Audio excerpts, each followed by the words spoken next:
Alright, so a long time ago, I showed how to install FreeCAD CFD and run a CFD analysis using ParaView to see the results. This was a pretty good video using free and open source software that if you can get through kind of a tough installation process, you can use some free analysis tools. But I was approached by the folks at Airshaper and they showed me a pretty cool tool and even did an analysis for me. I want to go through that tool set and see how it differs. Let's jump in. So here in Airshaper, of course I have the option to start a new simulation, and they do have a lot of learning videos. I like learning by video. Clearly I have a YouTube channel, and there are a lot of videos here to analyze the aerodynamics of just about anything from athletes to cars to planes to boats, anything where aerodynamics actually counts. So lots of learning material here. If I go to dashboard and simulations, right, they ran a simulation and shared my Corsair with me. And so here is the Corsair that I analyzed from FreeCAD, and we already can see some results. Here we have some pressure clouds that we are visualizing, and of course this prop has been set to spin at 1,000 RPM. If we come down here to elements, we can see that the prop has been made its own element, and it was actually for the analysis spinning at 1,000 RPM, and it has some pretty strong winds and streamlines to show how the plane is performing. Now what's really cool, I can move these streamlines around and get an idea of how all of these are moving. We can see that probably the stream from the propeller is pushing things a little bit more to the left due to propeller rotation, as we would expect. We can take a closer look at that with our horizontal streamlines and see and really what we're looking at here is these streamlines are the direction of the air or fluid that we're analyzing at any given position, right? So I know what direction this is moving, and due to the color scales, I can tell you what velocity it is moving at any given time. So vertical and horizontal streamlines can tell me a lot about the path and position that our fluid is taking. But here are these pressure clouds, right? And so we can see that there is a lot of drag coming from these little vents that we have around the engine of the Corsair. And when you look at it, just a simple model of this Corsair without anything, you might say those are pretty small and they're not that big of a deal. But when we actually look at these pressure clouds, we can see that I think the most intense pressure clouds we have come from here. So the air is hitting this and creating a vacuum or a pressure drop, right? That's where the air slows down, and when you have air that slows down, you get a rise in pressure. And so if we want to improve the aerodynamics, this would be a reasonably good thing to look at. We can also look at surface pressure, right? We have a color scale where red has the most pressure, blue even has a negative pressure, and green is about 0. So we can see exactly where we have high pressure, the air is hitting the front of the wing and moving over it. We also can see that there's less pressure on the tops of the wings than there is on the bottoms of the wings. So this wing is actually making some pressure, especially on this side, probably due to the way the prop is spinning, but we are not making all that much lift. We're making a little bit, right? Because I did add some curvature. Notice the tail, right? It is just a flat blade of metal, and the results really show that.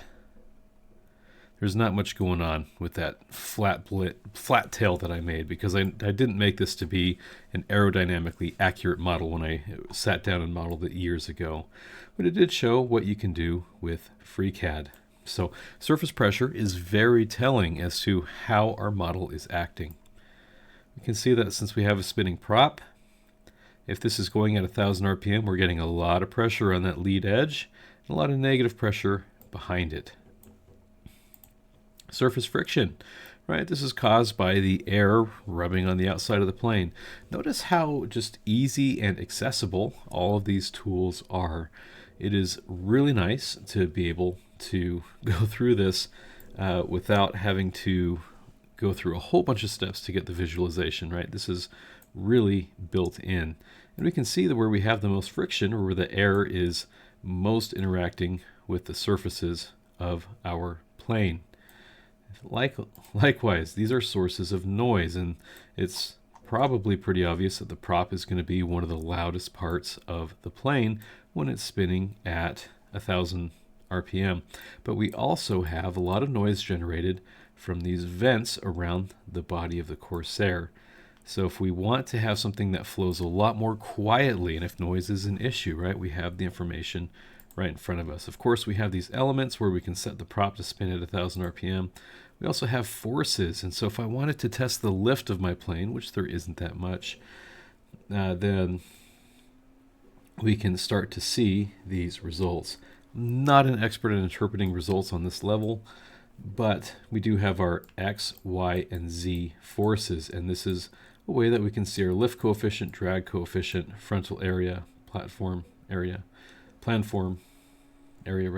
So a big thing about this is this plane was not actually meant to be something that actually flies, and I think the forces is really where that is revealed.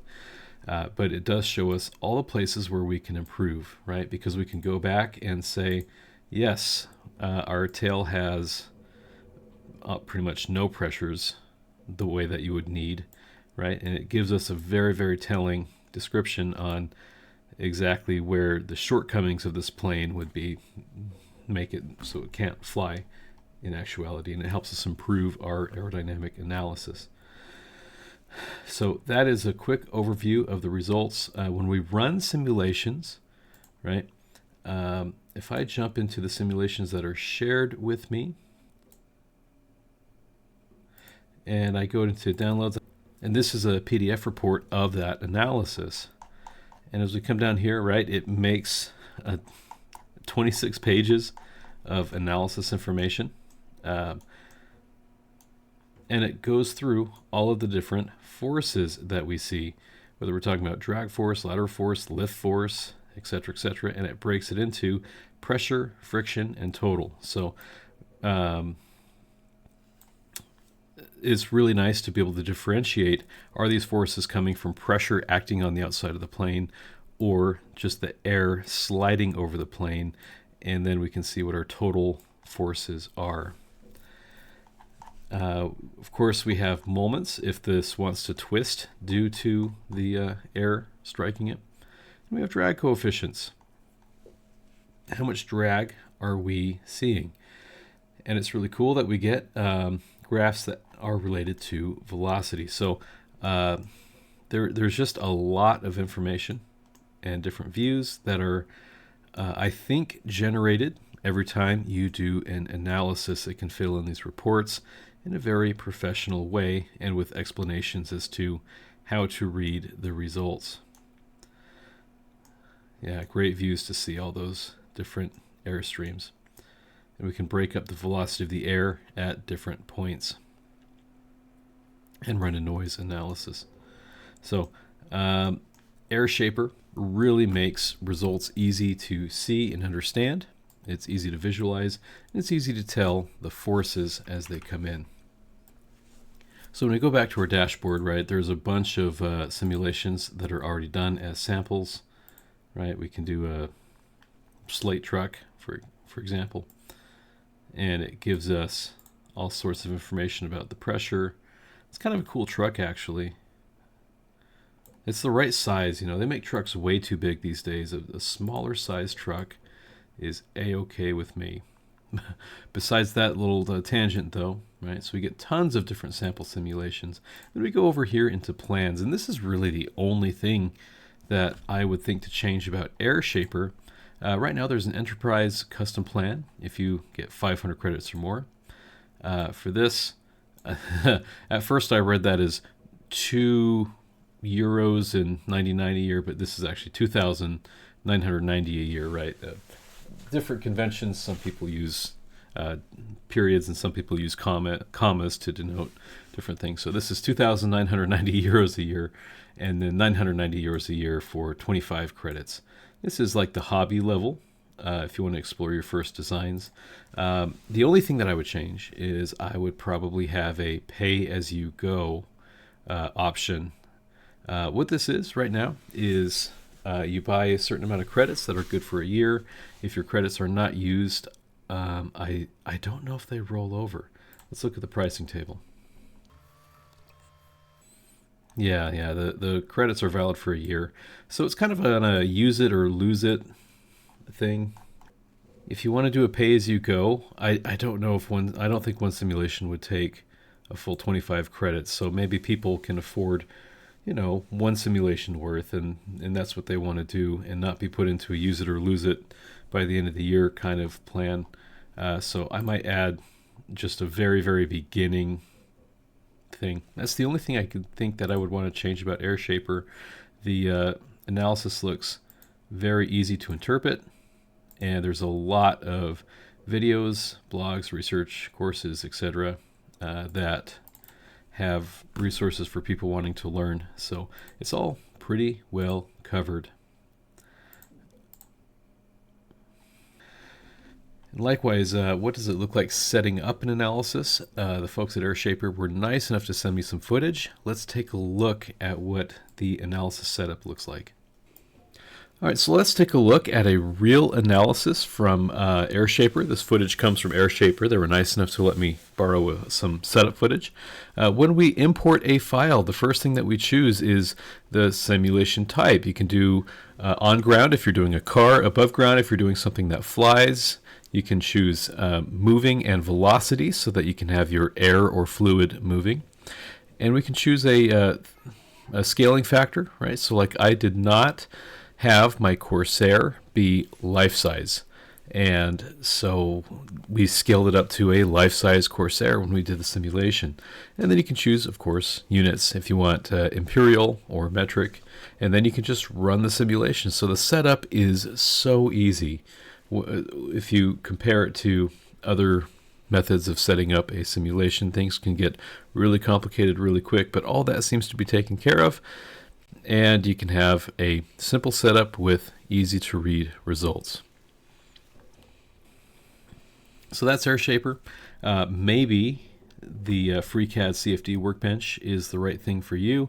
Maybe the accessibility of Airshaper and being able to see the results and all these different disciplines very quickly and easily is the best for you. Either way, Airshaper is a great option if you're looking for an analysis that's really easy to interpret. Like if we go back to my Corsair, it is so much easier to just look at the output forces here than it is on other analysis where I can see, pressure drops on the tops of the wings, but it's harder to know exactly how much lift I'm getting. It's so simple here, and that's really what I like about this platform. So maybe one day they'll put in a pay-as-you-go. We'll see. Either way, this is a really cool thing to get started in being able to get a really in-depth analysis with a lot of resources that help you interpret your results. So hopefully this is helpful. Please subscribe, and I'll see you in the next one.